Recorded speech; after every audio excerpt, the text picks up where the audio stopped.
Good afternoon everyone, this is Chrissy and welcome to my channel. Thank you for joining me today. We're outside today. The last few videos I've done we haven't been outside, so it's nice to be out here today and hopefully the birds will be around. Many of you will already know about the Journal of Stitchery challenge that Rachel and Sarah, sisters Rachel and Sarah, and their mum Judy are hosting for us, and probably many of you are taking part as I am, and so I just wanted to share with you my progress so far on how I'm going with mine.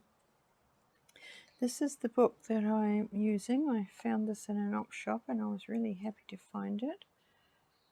And what I love about it is that this here on the front cover is that it was a prize from Dorothy Warren for attendance school year ending July 1911.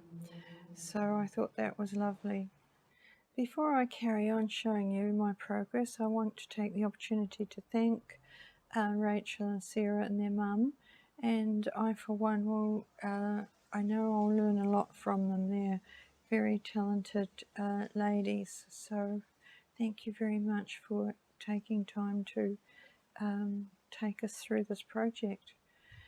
This is my title page here. I used, well, I'm not sure how I'm going to bind my book. I originally planned to do it Sarah's method with the loose pages, but after watching Rachel today with her accordion method, I'm not sure. That looked like a great method to use, so I'll leave that decision until later on in the piece to see which method I will use. I have got my pages, you know, torn for the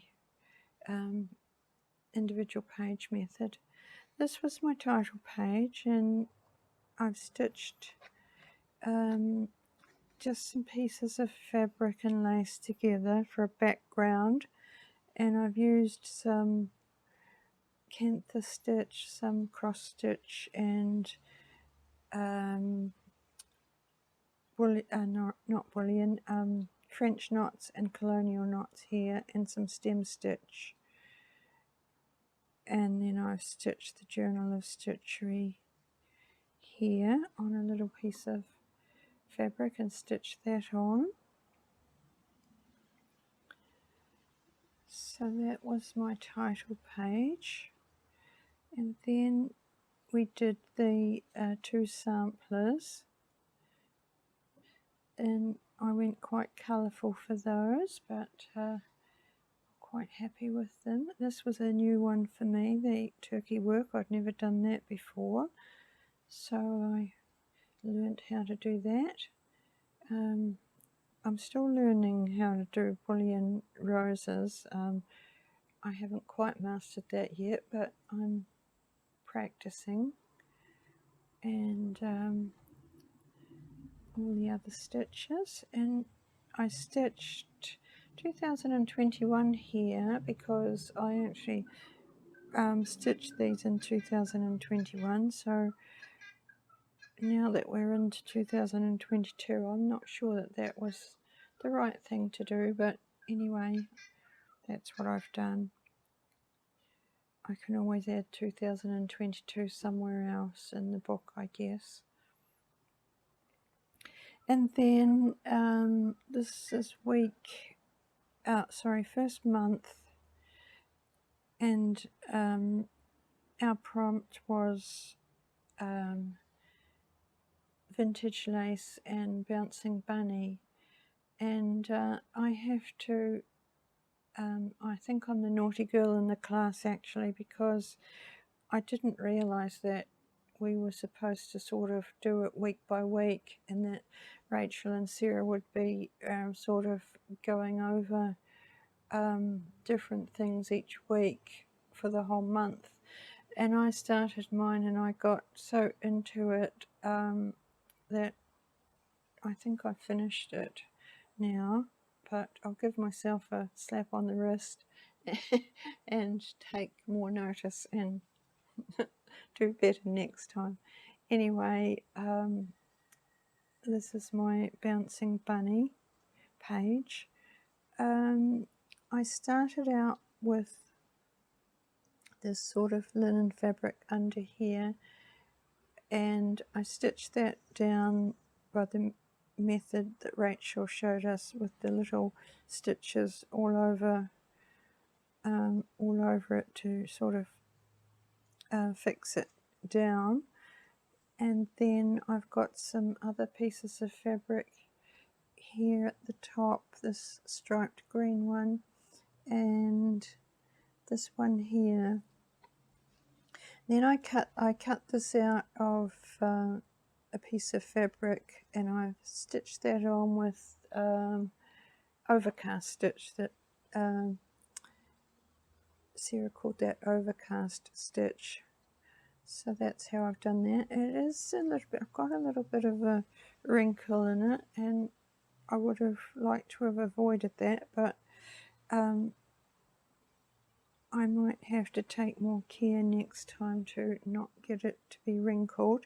I did want to do some embroidery on it, and I would have liked to have done something with these roses, but I didn't really feel like I had enough knowledge to know how to go about doing some embroidery on them. So I just did the little rosebuds here and here, and a little bit on the leaves, just to add something to it. Then I've done seed stitch here. This is more vintage lace here, and this is my vintage lace down here. Here's my bunny, and bunny is cut out of the same fabric as this. So she had some flowers on her, so I've embroidered over those to accentuate those, and I've given her some little turkey work whiskers and a turkey work tail. I stitched this fabric here on. It's sort of, I don't know what type of fabric it is. It's a sheer fabric. Stitched that on over top of the linen. I just fixed it with some very tiny stitches here and there, so it was fixed down before I did my embroidery on it. And oh, I wanted to mention these little pieces here.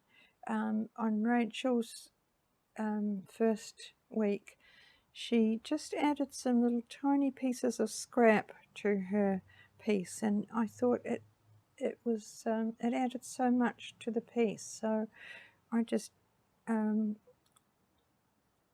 did that idea too, and just put a little piece of print fabric here and here. There's a piece of sort of bluey grey fabric behind there, and I've done some bullion knots around it just to practice the bullions. And I don't have any laundry labels, so I stamped this little piece of fabric here, and I've stitched that on there. This is attached with some cross stitches, and what else can I tell you? Down the bottom here, this little garden is some daisy stitch, some tiny bullion knots, and some French knots and colonial knots. And these flowers here I've created using colonial and French knots. What's that one called? Fly stitch. Some daisy stitch here, some stem stitch, colonial and French knots, and I'm not sure, I guess you'd call this one satin stitch maybe, and I've just made some flowers with that. So that's my bouncing bunny page. These are my pages that I've got ready for, you know, I don't know yet how I'm going to do those. So that's, I'll come back when I've got more to share with you, and we've got some more months, or next month maybe, next month done. And I also was going to share with you these little needle books that I created just for fun, just to practice my stitching and to piece some fabrics together. And I love playing with putting fabrics together. So this is the first one. Just use some different stitches that we've done. Very simple and rustic. And I've put some wool blanketing inside it for the pages. This one's just got a pages like that, and a little pocket in the back for your needles. And this needle threader here, I bought some of these, and do you think I can get them to work? I have not threaded a needle with them yet. I see Rachel using hers very successfully, but I'm afraid I can't work mine. Anyway, that's that one.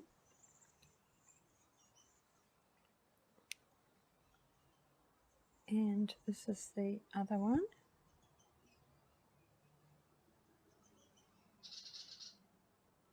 So